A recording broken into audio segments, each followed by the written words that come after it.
ground.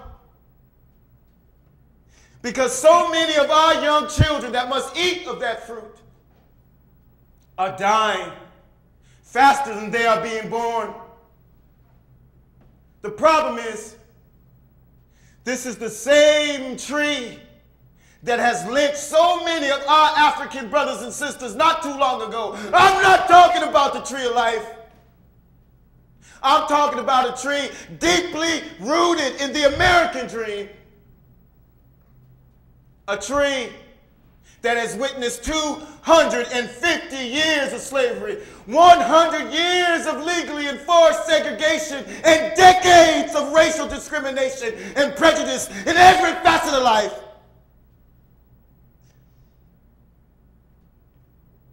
A tree that must be cut down by every black man, white man, Jew, and Gentile, Protestant, and Catholic. And I will add to Dr. Martin Luther King's speech, Shinto and Muslim. We cannot expect our young children to rise up from the stranglehold of poverty until this tree has fallen to the ground.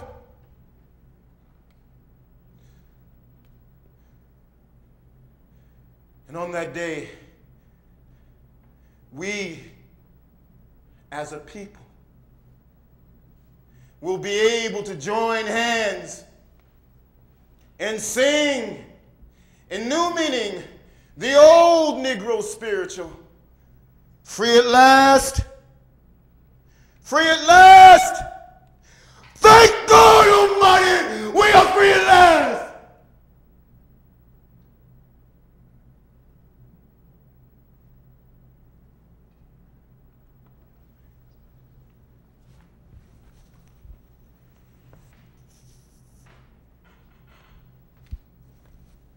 Happy birthday to you. Happy birthday to you. Happy birthday, dear Linnell. Happy birthday, happy birthday, happy birthday to you. Don't start the party yet. Wait for my father to show up. I don't want the party to start without him. My aunt keeps trying to start the party without him. If she starts the party without him, that means my father's not coming. He said he was coming. If she starts the party without him, that means my father's going to miss another birthday and he won't get to see me grow up. Your father ain't coming. Your father ain't ever coming. Happy birthday to... He is coming. He said he was coming, so don't cut my cake. Your father ain't nothing but a pimp.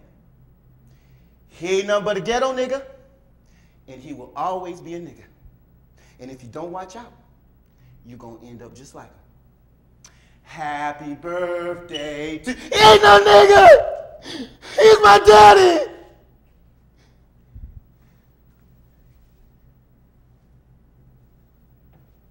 These kids going to eat. I ain't gonna have to be the one to have to tell their parents that these kids came to a birthday party and didn't have no cake and no ice cream.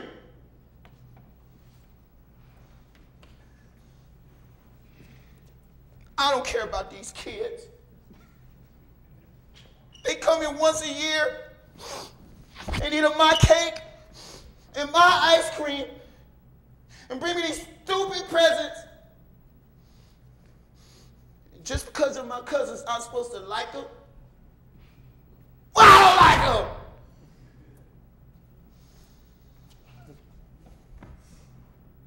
Now, that ain't the way to act. You can sit there if you want to. We will just celebrate without you. Boy, when you gonna learn that your daddy ain't no good? One day you're gonna appreciate what we done for you. We're taking care of you now, so you might as well get used to it. You just better forget about your father, because he ain't coming. He is coming! He said he was coming, so don't cut my cake. It's for me and my daddy.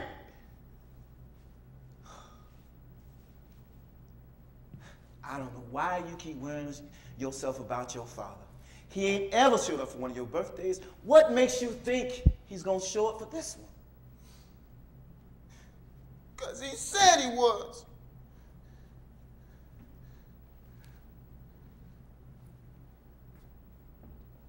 My father never showed up for any of my birthdays. I no longer ran to the phone in hopes that it was him telling me he was on his way. I didn't have to fight with my aunt about saving him the roses. He had told me it was his favorite part of the icing. I began to accept the fact that my father was a pimp, a ghetto nigga, and that he would always be a nigga. Maybe my aunt was right. If I didn't watch out, I was going to end up just like him.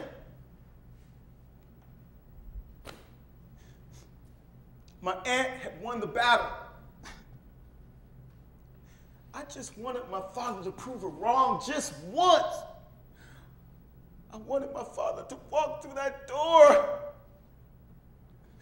He would grab me in his arms and hold me tight.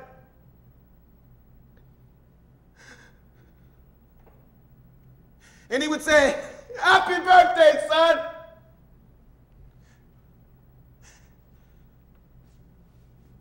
I wanted my father to sing me happy birthday and help me blow out the candles.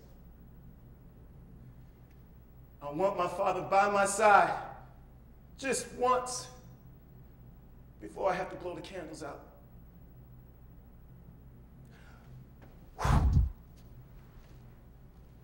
I had that wish year after year. Hey, little kid.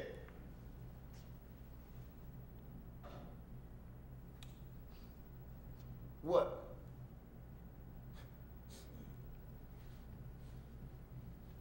Want to see a magic trick? What? I can make white stuff come out of my dick. You want to see it?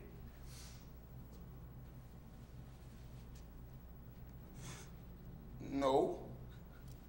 What, you don't like magic tricks? What kind of kid are you that doesn't like magic tricks? What are you, weird or something? No, I'm not weird. Then let me show you this trick. Come on. It's gonna be fun. Don't be scared. I'm not scared. Good. Then pull your pants down and turn around. That's it. On your knees.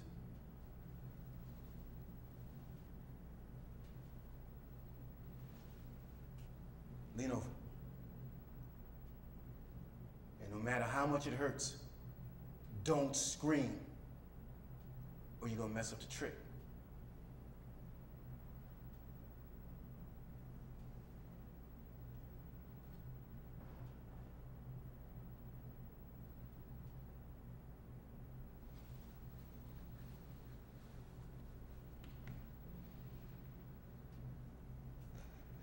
It's supposed to hurt. Just wait till the white stuff comes out, then we can stop. It hurts! All right, I'll stop.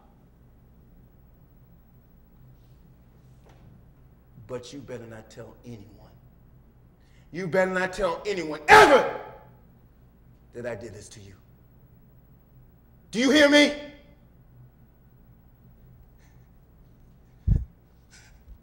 Yes. Now get your punk ass up and go home to your pimp ass daddy.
I was playing in the playground, and this little girl came up to me, asked me to push her on the merry-go-round. So I said, okay.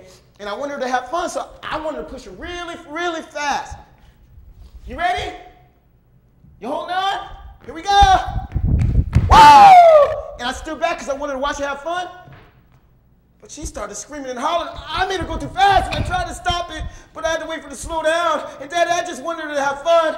And the yard duty came out and started screaming and yelling at me. What'd you do to that girl? What did you do to that girl? I just wanted her to have fun. I kept telling them, you little liar. You were trying to hurt that girl, weren't you? I just wanted her to go fast. You're supposed to go fast to have fun. You little liar. You're going to the principal's office. And Daddy, they took me to the principal's office, and I sat there waiting for him, and he came in and started putting his finger in my face and calling me a liar, telling me I was trying to hurt that girl. What'd you do to that girl? What did you do to her? I just wanted her to have fun. You little liar. You were trying to hurt that girl, weren't you? Weren't you? You're supposed to go fast. I kept telling him, and Daddy, he picked me up, and he threw me to the side of the room.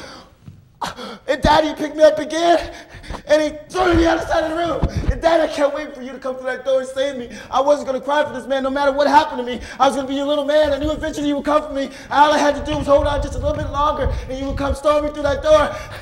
I kept wondering why nobody could hear me knocking up against the walls. They had to hear me. I started wondering why no one bothered to stop this man from beating me. They had to hear me. I started to believe that no one cared. Not even you, Daddy. I was afraid this crazy white man was going to kill me. And nobody cared. I started to believe that I did try to hurt that girl. I didn't want to cry for this man, Daddy, but I thought he was going to kill me. I wanted to be your little man. I wanted to hold on long enough for you to save me, Daddy. I need you to be strong for me, Daddy, but you weren't there. You were never there.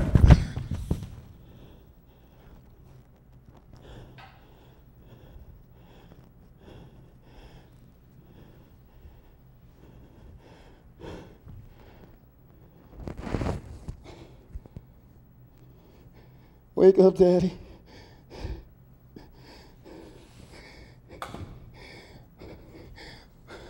Wake up, Daddy.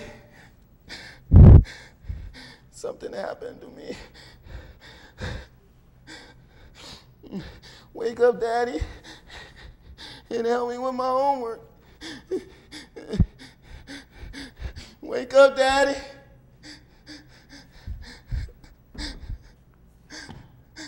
Wake up, Daddy! Wake up, Daddy! Daddy! Wake up, you fucking junkie, and take me to the zoo!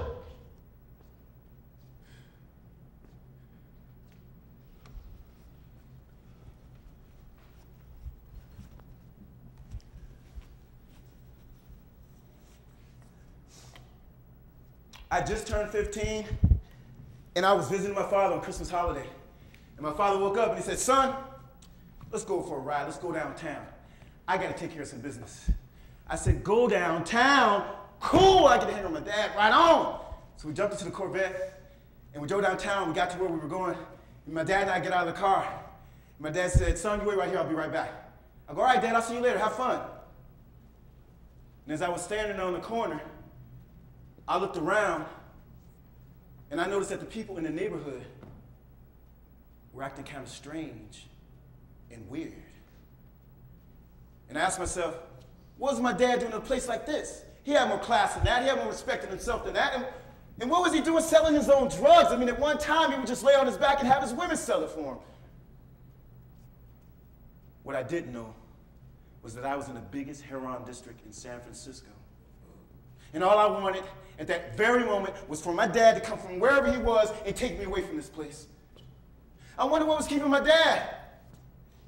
I looked at the street and I saw my dad was coming and I said, come on, Dad, I'm ready. Let's go. Come on, let's go, let's go. And as my dad approached me, he walked up to me and he said, son, hold this. And kept on going. I didn't know it, but the cops were after my dad. And he dropped his drugs on me so he wouldn't be caught by the cops. I now had in my possession 7 bags of heroin. And I looked up and I saw this cop was approaching me and I didn't know what to do with this stuff. Then all of a sudden, an episode of The Streets of San Francisco popped in my head. And I asked myself, well, what do the pimps do on that show when the cops are about to bust them?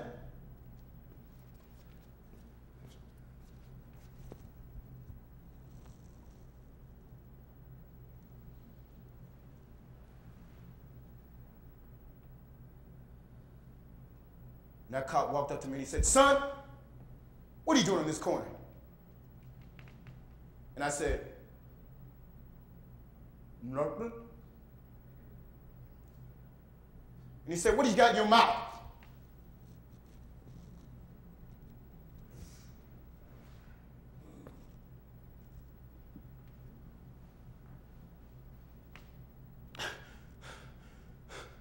And as I swallowed those bags, I asked myself why I had risked my life for this man. And that cop threw me up against the wall and threw me into the police car. And on the way to the hospital where my stomach was to be pumped, he kept saying over and over and over again, "Son, don't you know if those balloons were to pop in your stomach, you could die?" And at that moment, I realized my dad had risked my life to save his own. My daddy had pimped me. My daddy was treating me like one of his women. And as I sat there while that cop was writing the report in the precinct, I said, "My daddy did this to me. My daddy dropped the drugs on me. My daddy tried to kill me." And they went looking for my father, who was at the precinct looking for me. And he said, "Have you seen my son, Linnell?" And they said, "Who are you?" "I'm his father." "Oh, you're that motherfucker that tried to get your son to sell drugs." And they beat the hell out of him. And as they brought him back to the precinct, I was sitting in the holding cell and I could hear him screaming and hollering, "Linnell! Where's my son? Where's my son? Linnell! They beat your daddy! They beat your daddy! Linnell!" And I couldn't answer that man in the other room. Because that man in the other room was not my father. Because no man would have done that to their son.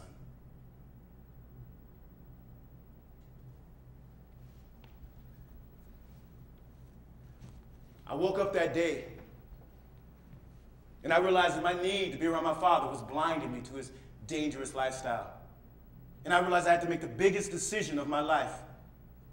And that was to let go of my father and move on into the world without him.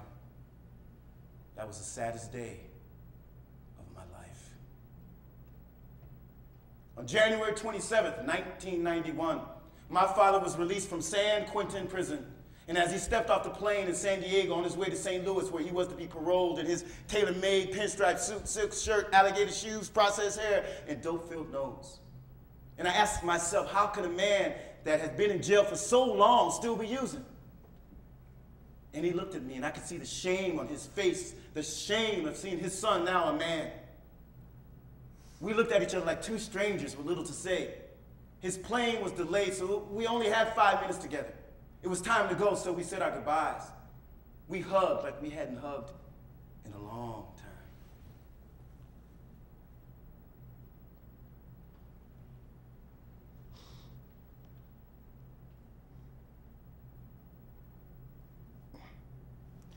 Then he was gone. I talked to my father from time to time over the phone, and we talk about each other's lives. He says, "Son, I'm sorry for the pain and the suffering about the people in my life. I was caught up in the drugs and the money and the women. Son, I married your mama too young. Son, you think you've had adversity in your life? You think your father wasn't there for you? My father wasn't there for me. Son, I'm 50 years old. I don't have a future. I don't have a life. I don't have any value. I feel like I'm keeping my father alive with every phone call. Dad, you have a future. You have a life. You have value. You can still be a father to your son. Let's start now." These are the stories I never had the chance to tell my father. So I'm telling them to you. Your listening to me has helped to heal me. What I've realized in my life is that the bond between father and son is something that can never be broken. You can wait for it your whole life. My father's now 62 years old. He's on dialysis 3 days a week. He's got back spurs, lower back cirrhosis. They're grafting the nerves in his arms. He has AIDS, and he's still using heroin. I spent my whole life loving and hating this man. I spent my whole life with the truth of my father being a pimp, a womanizer, an abuser of women. I had something to admit today. I'm his son. I've had to forgive my father in order to love myself. I am my Father's son. My Father is in me. And now that I have realized that, I am free at last. In searching for my Father, I have found me. In finding me, I found God. And God told me, son, you know what? I've been with you all along. My story is only one story of many stories. Please, save the children.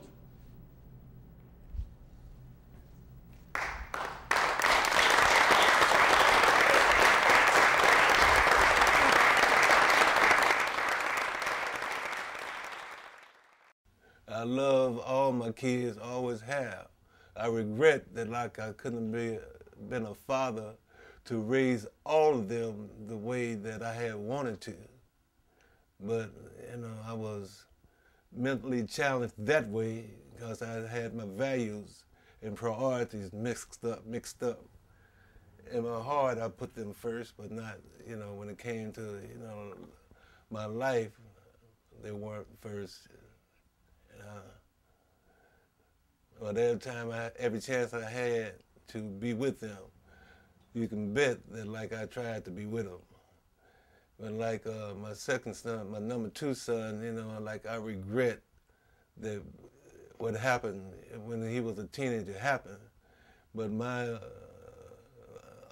memory of the incident clashes with his, and I just regret that it ever happened. But I want him to know I love him and wish it had never happened.